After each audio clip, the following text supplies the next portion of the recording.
Thank you, Chris. Thanks for having me. So you've been to a few events, been working the circuit lately? No. I'm certainly not working the circuit. I get a lot of offers to speak. I probably do about 2 a year. It's not something that I actually enjoy, but I feel that it is required to tell our story. It's always great to meet great people. Something good always comes out of it. You swap a few business cards at the end, and you don't know where it can lead you. No, I was kidding, because I've been chasing you for months. Oh, right. Okay. I don't know you that well. I didn't realize you were sarcastic as well. Cool. I'm Australian, man. Okay, now we can hit each other. So let's go back. I'm always interested to know. Always touch on background. So was there a father or mother that was an entrepreneur? Interesting question. My father has always been a private business owner throughout his whole life. His profession is an electronic technician, and I'm originally from Israel. I came here at the age of 16 back in Israel, and as well in Australia my dad ran small repair shops. And whenever he repaired, he also sold different stuff. My dad doesn't have a clue about sports. He doesn't know what the net is there for at tennis. I'm a soccer fanatic. He never came to watch me play a game. But at the same time, during our dinner table, we always talked about some form of business, how to make money. So I certainly owe him a lot of that. I speak to a lot of people that wear lots of suits and ties, and they ask me about entrepreneurship and risk-taking, etc. I've never been to a job interview. I don't know what a job interview actually means. I studied at uni computer science back in 1988, pre-computer days, pre-internet days. But during my studies, I always knew that I'm going to join the family business in some way.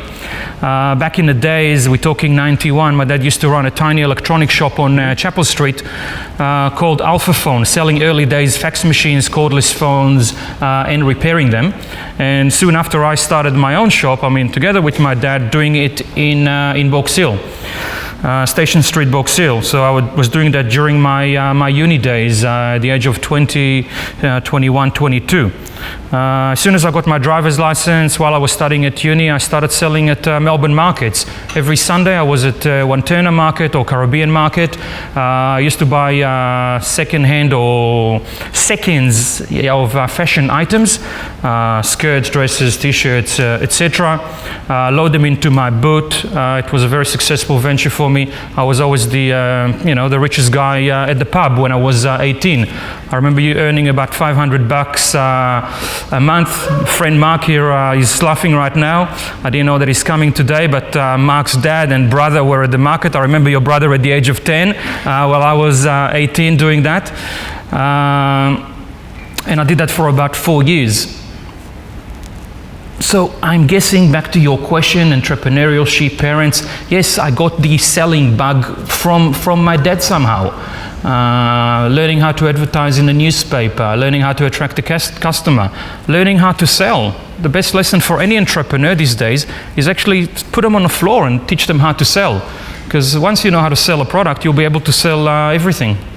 So moving forward, so you're at school, got your side jobs, working pretty well with this fashion kind of business, and you said you never had a job. So what was next? What was there a startup before Catch of the Day, or what was the first thing that got you? Okay, so I started Catch of the Day at the age of 35.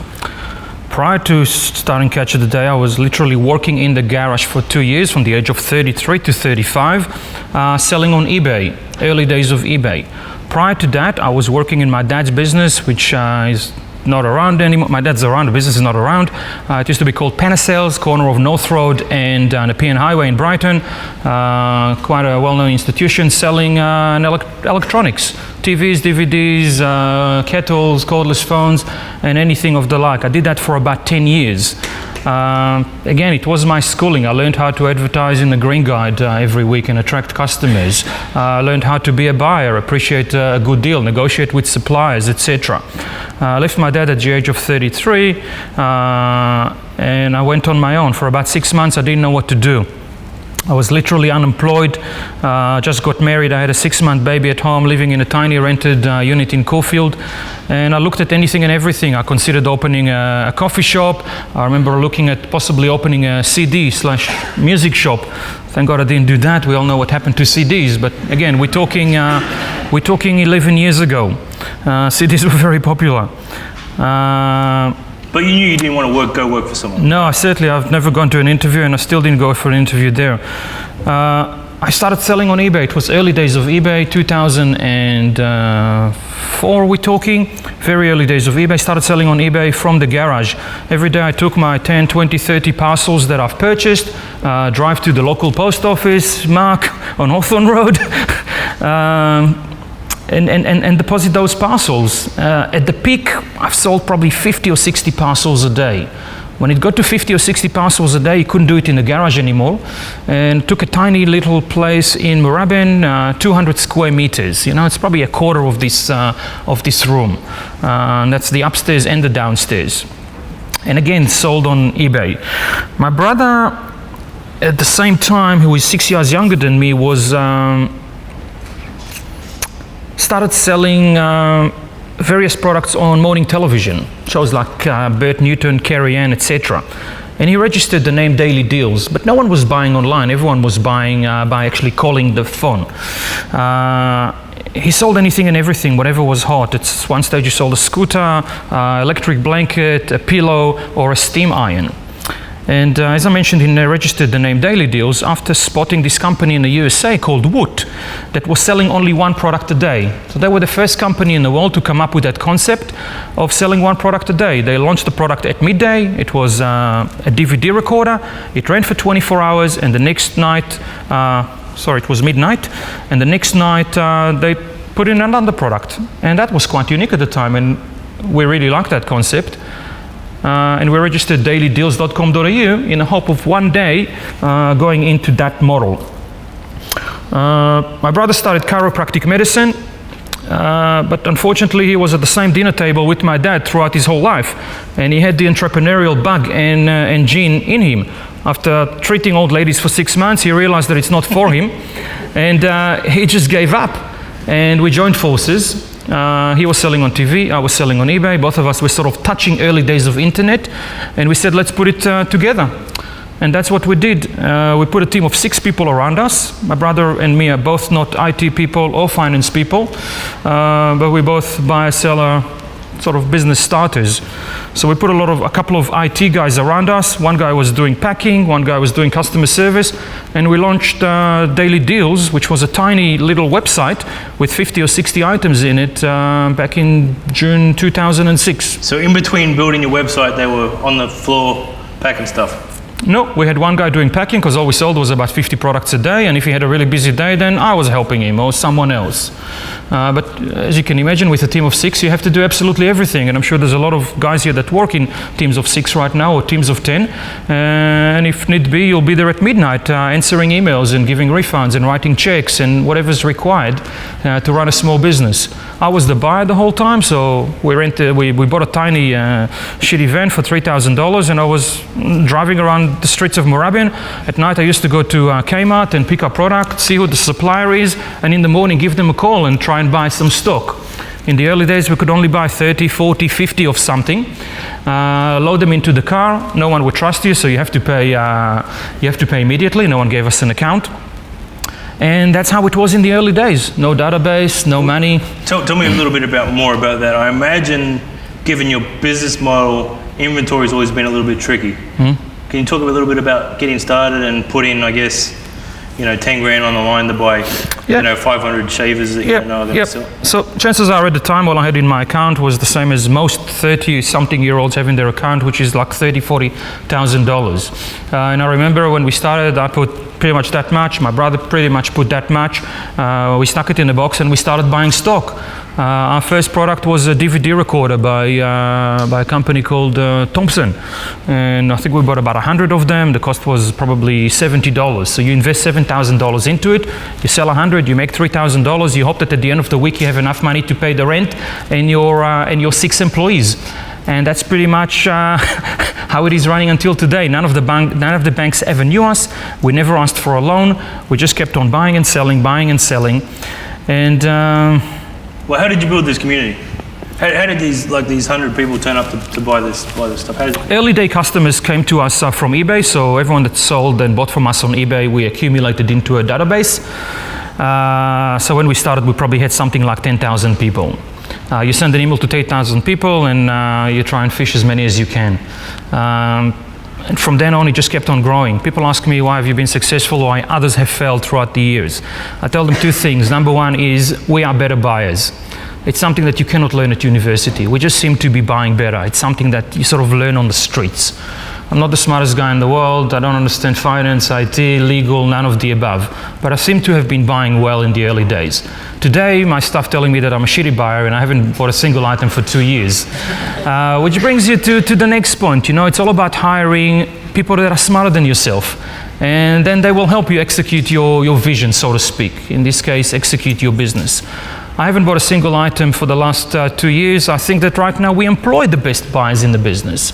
But each one of them somehow has learned the early days and the early trades from me.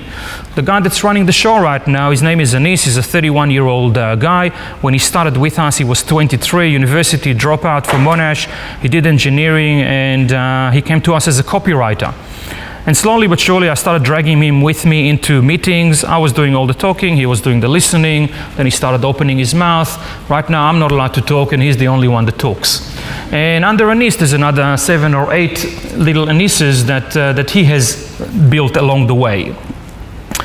Well, let me try and paint a picture for you guys. So I come seeing you. I think I was trying to sell you something myself. Maybe a year or something ago, but the office that CatchOfTheDay has is like Silicon Valley style. They got the basketball court, second floor, got a slide that comes down to the reception area, and hammocks in the works. So can you tell me a little bit about the growth and I guess how you kept the culture of a successful enterprise from the garage to your 200 square meter warehouse through to this, very impressive office? Okay. Look, there's a lot of things that I don't like taking credit for, and I mentioned that I'm shitty at IT, finance, legal, and various other things, but the culture in the business is me. And I'm very, very proud of it. From the early days until today. I'm the one that likes to spend money on the employees. I'm the one that likes to take them out, treat them as friends, and generally I run my whole life like that, is treat people nicely and they will treat you nicely back. Treat your employees nicely and they'll stay there late at night and think about it when they go home. I promise you I can send an email right now to our top 10 people and all of them will reply to me within 10 minutes. We don't go to sleep, we're always awake. We used to have people in the business that you send them an email on Friday 5 p.m. and you know that they're not going to reply to you until Monday morning. And that's the type of people that just wouldn't work with us and they're not with us anymore. So it's about give and take. But when a person comes to work with a smile, they are guaranteed to give you more. Saying that, I'll be honest with you, out of our top 4 people at the management, I'm very much in minority when it comes to that. And it's something that I have to fight for the whole time. Because the other 3 don't actually see it like that. But they know when it comes to culture and when it comes to PR and other shit, these are things that Gabby is really, really passionate about, and they try not to fight me on it. Because sometimes people's personality see stories and views in a different eye. And it's something that you may not be able to explain. You touched on another interesting point I want to talk about. Traditional venture capitalists, whatever the couple guys here, they want a business guy and they want a technical guy. You said you had no technical knowledge. Yeah. Tell us some of the learnings around not having a technical guy early on or having to hire them real quick, and the learnings around that. Look, I think with the technical guy, we've been very, very lucky. Sounds like it's something that's extremely important. As a matter of fact, our first employee, it was me and my brother, and then we hired a technical guy. The reason we hired him is because he knew how to operate the latest eBay software, uploading products, etc. He was a 22-year-old kid. His name is Vijay, just a recent immigrant from Malaysia. As it happens right now, Vijay is our COO. I've spent 2 hours with him in our warehouse today, giving a tour to another local company. He's still our number 1 guy.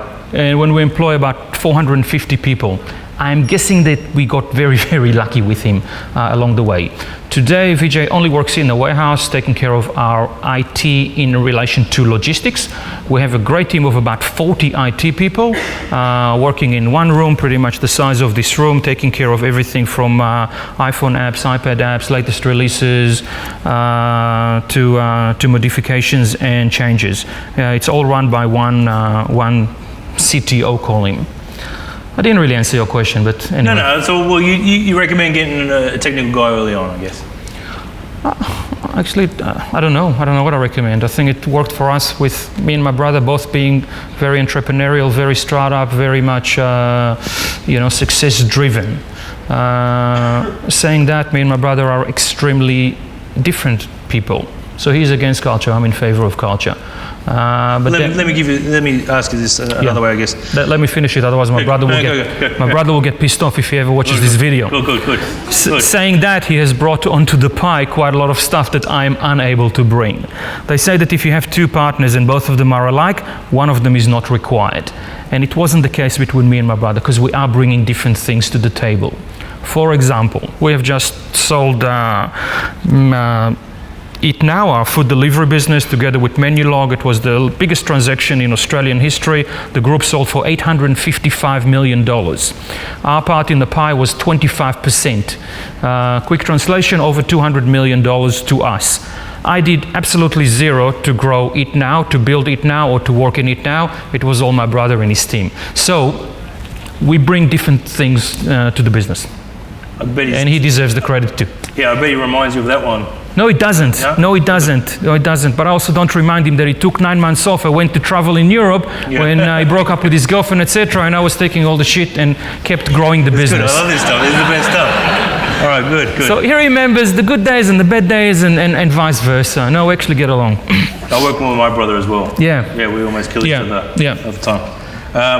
So moving forward, I want to talk about Menulog. We'll talk about it at the end, even though you've given away some of the best stuff right there. When we talk, let's say, the growth of Catch of the Day, you got the spin-offs, you got Grocery Run, all this kind of stuff. Tell me about the conversation where you sit down with Packer, Tiger Capital, and you raise this $80 million round. Okay. All right, so we're going back to 2010. I think we started being featured at fastest growing list of the BRW, fastest this, fastest that, all those silly lists that I was so excited to be on at the time. And all the VCs from New York and Europe followed those lists, I believe. And we started getting lots of phone calls.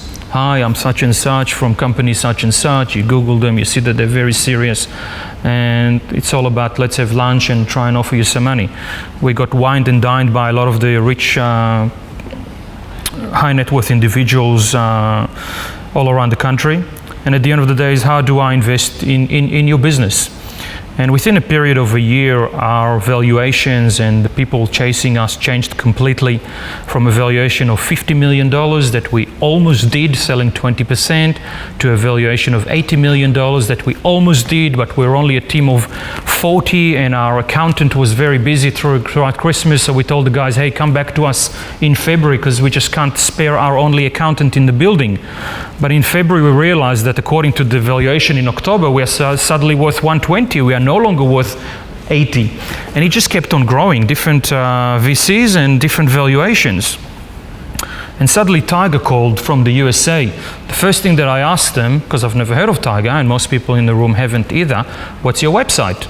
We want to research a little bit about yourselves. And I get the response, we don't have a website. Guess what? They don't even have a website today, but they're probably the strongest VC in technology that invests in countries like China, India, etc.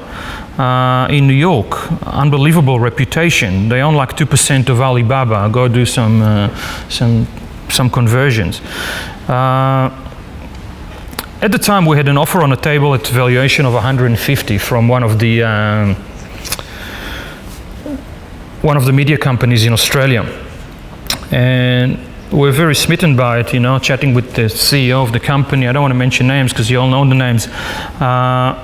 At the valuation of 150, and suddenly Tiger calls and they wanted to come and see us. It was pretty much Christmas time. And we were just joking. We said, look, let's go to dinner and say 200, you know. Fuck, what can happen, you know? If they say yes, we'll jump on it. If not, we'll take the 150 that's on the table. And, you know, without moving an eyelid, 200 was accepted on a handshake at one of the restaurants at Crown Casino. It was the best thing that we've ever done. We've joined the best company ever. Lots of people associate James Packer and Andrew Bassett to it, but to be honest, it's really Tiger. They just came along for the ride, even though they call it a consortium. It's nice to have the ability to contact them, but it's not like I'm calling James Packer for advice, or it's not like he's inviting me to his yacht. Too busy with Mariah Carey, I suppose. So tell me the Tiger guys. Does it go beyond the money? Do they really help you connect? Was there anything that goes beyond the money? It's a good question. So at the time, the introduction to Tiger was done via a guy called Jason Langer. Jason was in charge of merger and acquisition and overseas growth for SICK.com.au. And Tiger has invested in SICK at various countries like Singapore, Malaysia, Brazil, etc. And Jason told us, go with Tiger. We have great experience with them. What you'll get from them is no disturbance. They're not going to come and try and change your business. If you do go with a media company, they will want to come into your business and they will want to change it. And it's something that we weren't willing to give away because we wanted to keep driving the business. We wanted to make the important decisions. And let me tell you, 4 years after the transaction, Tiger has never stopped us from doing anything. We only consult with them on really major decisions, like should we IPO, should we get rid of the CEO, etc.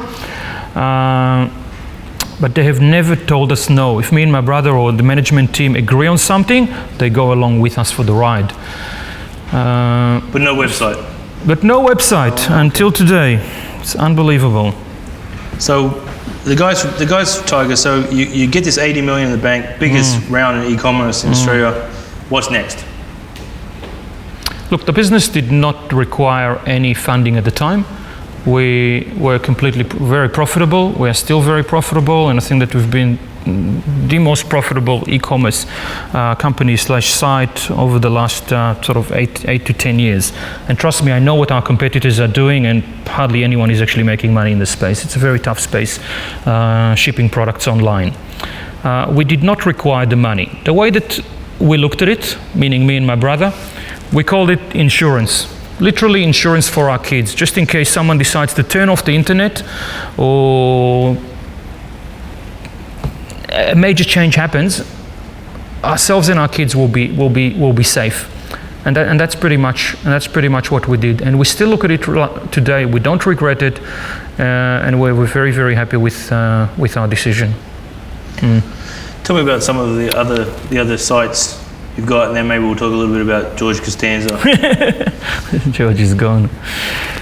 The other site, so back in April 2010, again, my brother sends me one of those MSN messages at midnight, have a look at this site, Groupon.com, you know.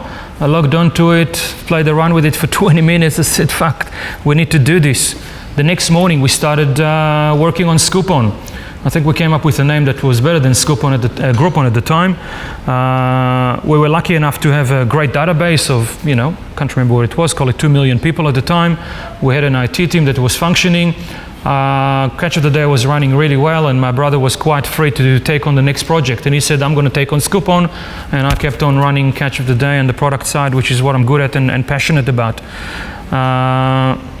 And we started growing Scoopon. We went to our existing database at Catch of the Day and said pretty much, hey guys, you buy products from us and you like us, why don't you buy services from us? And we started offering massages and discounted restaurants and so on and so forth. Unfortunately, about 80 other companies like us decided to open a Groupon clone at the time. Today there's probably about 4 or 5 left. I still don't think that any of them has made a cent. But 3 or 4 of them are still around. A year later, we decided we were selling a lot of groceries on Catch of the Day. One day a week or one day a month, we were selling only groceries, and within a very short period, it became our most profitable day of the month. And we spotted an opportunity in dry goods groceries. So we launched groceryrun.com.au. It was the same story. We went to the existing database at Coupon and CatchOfTheDay and said, hey guys, you like buying groceries from us once a month. Here is a site that will allow you to buy your groceries wherever you feel like. And that was successful as well. And we did the same thing with Mamgo for baby and food. We did the same thing or similar thing with Vinomorpho. You mentioned them earlier. That was a little bit different. It was an acquisition, but we allowed Vinomorpho to grow their database, to triple their database within a year and a half. And then we separated our ways for various reasons. Main reasons were that none of us in the building actually cared about wine, drank wine, or wanted to learn more about wine. So we decided to try and stick to things that we know and understand. And if I can leave you with one thing tonight is, do what you're good at. Don't try and open a CD shop or a coffee shop if that is not your space. But if you do understand legal, stick to that, or products, try and do something in that space. Some of the biggest mistakes that people do is get into a niche that they just don't get, and you really need to get it. The Vinomorpho guys, when we had them on stage, they were talking about problems with suppliers because they were, from Woolworths and that kind of stuff. Yeah, absolutely. I imagine that you've had the same kind of stories with some of these guys. How did you get around that? And we still do. I mean, if you put right now a list of the top 100 suppliers in the market, Adidas, Nike, Sony, Panasonic, Samsung, Apple, I would guess that 70 of them still don't sell us any goods. Why? They're idiots, they just haven't realized that times have changed. Will they sell us goods in a year? Some of them will. In 2 years, more of them will. So there's a lot of doors that we have been knocking for 9 years, and a lot of them have opened. Some of them are still closed. If you look at any space, whatever sports, they get a lot of pressure from the major sports retailers not to deal with onliners. Catch of the Day specifically is being hated by most because we are discounters and we are proud discounters. Saying that, 50% of our goods these days is being sourced from overseas. So if a local supplier is not willing to work with us, we would try and source their goods from overseas. And let me tell you, there's a lot of stock overseas. We have become a very large product sourcer. And when our guys are working in an exhibition in New York, Los Angeles, London, or Las Vegas, everyone seems to know Catch of the Day there. And we've got some great reputation of a company that buys a lot of stock, pays really well, and is very easy to deal with. That's still fighting battles. Still fighting, and we'll keep on fighting. Let's just switch over for a moment and talk about you as an investor. You mentioned menu log, but before that, is there anything that you're particularly keen on? We've got a lot of startups here. What would something that would be interesting to you if some one of these guys was come see you? Look, there's two parts to this question because Gabby and Chezi, his brother, are starting to invest separately right now as well. And I think that we will into the future. So 2 times a week, myself and my brother together or separately will meet with young entrepreneurs. Sometimes we approach them, sometimes they approach us. Sometimes it's for Catch of the Day, sometimes it's privately. We don't do much privately these days because our efforts are still within the group, but I'm certain that we will into the future. What are we good? What are we looking at? Going back to what I said 5 minutes ago, stick to what you do well. We don't understand agriculture, finance, legal, and other spaces, but we do understand transactions that can be done on the mobile, and those transactions can result in a product being moved from A to B, or a room being sold, or a car being driven, and you understand where I'm heading. It's about doing a transaction on the mobile in any space possible. Saying that, but look at anything that's creative and disruptive. We love disruption. We are very, very fortunate to live at the most disruptive time ever, where the biggest hotel chain doesn't own a hotel room, and the biggest car company doesn't have to pay for petrol, and so on and so forth. And as we all know, the next big wave is coming in the space of banking, and we're looking forward to it. So that's getting you excited? Not at all. I hate banks and I hate legal, and but I love creating the transactions. We will never play in the finance field because we just don't get it, and I'm not interested in learning at my age. But if there's the right business that comes with the ability to kind of, you'll open up your database for that investment kind of thing. Yeah, absolutely. Yeah, absolutely. I want to take a few questions while we've gone. Oh no! Before we do that, menu log. Yeah. So tell me this story here. Okay. I mean, maybe it's one for your brother, but okay. Tell us as best as you can. So, there's a group from UK that purchased you? I'll start from the beginning. Go ahead. Because the beginning is always the fun part. My brother finished his job on Scoopon. Scoopon was running well. He's very much the startup guy. He's not interested in the day-to-day operation. I still love the day-to-day operation, try and save where I can, grow when I can, etc. He found himself free to do the next project.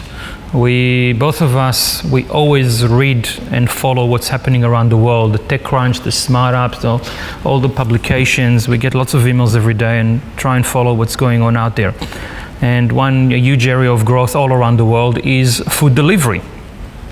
Personally, I was always jealous of companies like Seek and real estate and car sales that are creating lots of transactions, making lots of money, but don't actually need to have a warehouse with products. Because running a warehouse is a real pain in the ass and it's really hard. And we really like the food delivery space. And we spotted this, this guy who was early 30s. He still looked 21 today. His name is Matt. And he started a company called Eat Now to play in that space, to compete with the number one player in the market called Menulog, which was running from Sydney for the last 7 years. So we approached Matt and said, hey, what are you doing? And Matt was lucky enough or fortunate enough to build a database of about 500 restaurants together with his brother-in-law and his mom, walking at night while doing a different job. But unfortunately, Matt got to a point where he couldn't continue anymore. There's only so much money he could invest, there's only so much he could grow on his own. And we pretty much offered him to join the Catch group. We would put all the effort into it, hire a team of as many as required. The Catch of the Day building at Moorabbin was full at the time and we couldn't fit the team, so we rented the tiny little office on Glen Hundley Road, above Bagelicious, Mark. And we put 10 people there, designers, programmers, etc. And we started growing Menulog. Eat Now. And within a couple of years, we grew it to about 2,000 restaurants. Joining a restaurant is extremely expensive. You got to find the restaurant owner. You got to try and speak in his language or her language, which is not so easy. You got to find them when they're there, and sometimes they're there only 2 hours a day. And you got to try and get them to sign this document and move their whole menu onto a digital format. Hundreds of dollars to sign every restaurant, and then we got to put a printer in the restaurant and teach them how to use it, and then we have to start sending customers to them. Menulog grew by 10% a month every month from the first month. I'll fast forward 2 months. We started discussion with, Eat Now was growing. We started discussion with Menulog that has been doing it in Sydney for the last 6 or 7 years. And both of us realized that joining forces is the way to go. And we joined forces about 4 months ago today. And at the same time, we've become a very interesting acquisition target for a number of companies that were doing the same thing overseas. So there's a company in England called Eat Now, there's a company in the USA called Grubhub, and there's one that was originally based in Germany called Delivery Hero. And there's a major land grab that's happening right now all around the world. Everyone wants to be the Amazon of food delivery. And they're paying what most people think right now are crazy valuations. and they bought Menulog and Eat Now as a group at a valuation of 371 times EBITDA. This is a number that you will probably never hear again. Most businesses these days are being sold at 10, 20, 50, 100 if you like the most disruptive digital business. But they are extremely happy with it, and let me tell you, your grandchildren will be buying their takeaway food from Just Eat, Menulog, Eat Now. So it's a business that will stay here for a long, long time. And the group got sold for the stupid amount of $855 million. What was that call like when your brother told you that bit? What was the call like when your brother told you that? We actually received the news at the same time. And it was like that. We were sitting in Goldman Sachs offices in the city somewhere on level some 20 something, and the Menulog team was sitting at the same office in Sydney. And you started dancing around the room? Now there were about 40 people together in 2 offices, and the CEO of the group has asked everyone to write on a piece of paper what they estimate the sell price was. And all 40 people wrote on that piece of paper what they think it was. I'll give you my guess. My guess was 470. I thought that it was sold for 470. And it sold for 855, double my estimation.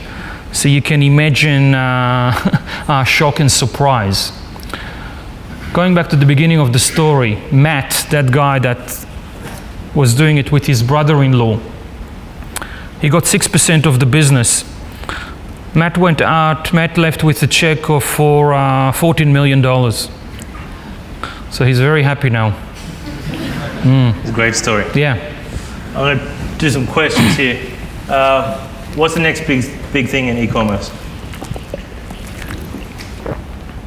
I don't know. I'm just a lucky guy that started selling in the garage, went to the local post office, came here by train tonight, will go back home by train. I don't know what the next big thing is. Just keep reading, keep seeing what's out there, take a risk. And if you can't do it, then join someone that can give you the funding to do that. But I don't know what will happen at Catch of the Day for the next 12 months, let alone where it's going to be in 3 years. How did you promote your first deal? Did anybody buy the first one? The first one was an interesting one. So we launched the deal at midnight. There were 6 of us sitting at the office in Moorabbin at midnight, waiting to see what happened. We had about 100 of those DVD recorders. Lots of people came to the site. I couldn't tell you a number, but lots at the time, may have been 2,000 or 3,000 people. We managed to sell 13 of them, and then the site crashed. And we pretty much spent the next 23 hours trying to pick it up. For the next 5 years or so, our site crashed at least twice a month. I look at it positively. It's great PR. It crashed because we had great deals and lots more people that we anticipated were looking to buy them. Our site hasn't crashed for the last 2 years. I'm actually quite upset about that, but it simply means that our IT team is doing a good job. It's either that or our deals have deteriorated. I'd like to think that it's the former, but I did enjoy the times of crash. And if I could take it back, I'd certainly much prefer the Catch of the Day of 2010 than the Catch of the Day of today. We'll take one more question here. What's your favourite sales book, please? That's a good one. I actually don't read any of those sales books. I lie, I read that book from the guy that started Zappos, Tony something. I actually don't read any of those books, but I do spend a lot of time just surfing the net. So you want a good starting point, just read TechCrunch. There's shitloads it's a huge blog with so many threads that just pop in every 10 minutes, there's something new. And it will just throw you in a million different directions. So I spend a lot of time online searching.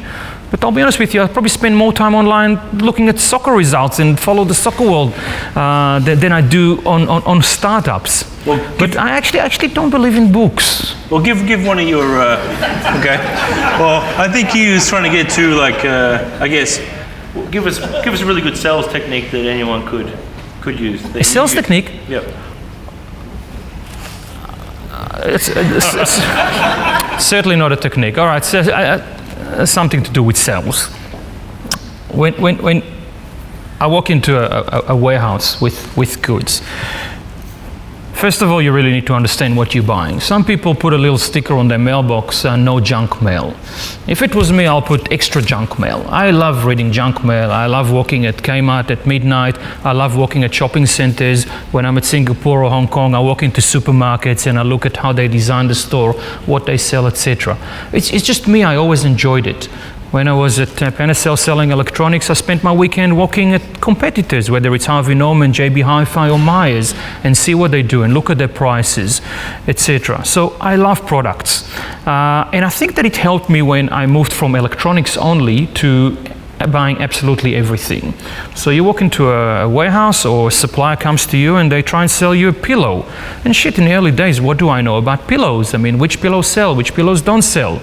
But you put a pillow on the site and you say, wow, we've sold X amount of pillows and none of them came back and most people buy more than one pillow. It's actually better than selling a DVD recorder because you have to provide warranty, etc., etc. And slowly but surely I had to become familiar with most spaces, you know, from buying undies to buying towels to buying kids' toys. Talking about kids' toys, I've got 3 daughters. I remember in the early days we were selling so much more girls' toys than boys' toys. Why? Because I knew what girls like, but I don't know what boys like. So I've been buying so many more girls' toys. I'm not the buyer anymore, so hopefully that's changed. I used to buy things to do with soccer because I love soccer and I thought that the whole world loves soccer. But after making a few mistakes and realizing that no one gives a shit, you know, and they actually want to buy rugby, cricket, and footy, I had to, and it's things that you learn along the way. Good. Take one more question. So, front here? No? Great. When you said your first deal, you had 3,000 people visit the site. I'm guessing. I don't remember what it was. Yeah. How did you get the 3,000 to come? So when we launched Catch of the Day, that was in October 2006. We've been operating a site called Daily Deals from June 2006 and running on eBay 2 years prior to that. So prior to launching Catch of the Day, we've been actually operational online for about 2.5 years. During that 2.5 years, we probably accumulated something like 20,000 members. You mentioned to me earlier that you already have 100. It was so hard in the early days. Today it's quite easy to get to 100. One thing that I remember, it took us a year and a half to get to 70,000 members. I remember that clearly because after a year and a half we were featured on a current affair. Current Affair did a story about us, blah blah blah, the latest online success story, and overnight we grew from 70 to 100. 30% or 30,000, something that would normally take about 6 or 7 months of everyday growth, it happened to us overnight. So I clearly remember that as a major turning point for us. So to answer your question, we had about 20,000 members from Daily Deals when we launched Catch of the Day. I think we should give a plug to the PR group for that one. Is that right? No, that was me. The PR group were not part of us at the time, but the PR group is the best PR company in the market. We've been using them for about 4 years, I believe. Right. But in the early days, it was me picking up the Herald Sun, getting really pissed off that no one's talking about us, finding out the reporter's name, calling them via LinkedIn or finding their name, hey, would you like to do a story about us? And I'm sure that a lot of people in the audience do exactly the same thing. Today, and my PR chick is here, she will tell you that I probably respond to one email in about 20. We're actually shying away from publicity. We're moving away from talking too much and tapping on our own shoulders. But anyway, I promise to try and do better. Well, thanks for coming. I want everyone back on their feet and we'll give a warm thank you to Gabby for coming. Come on.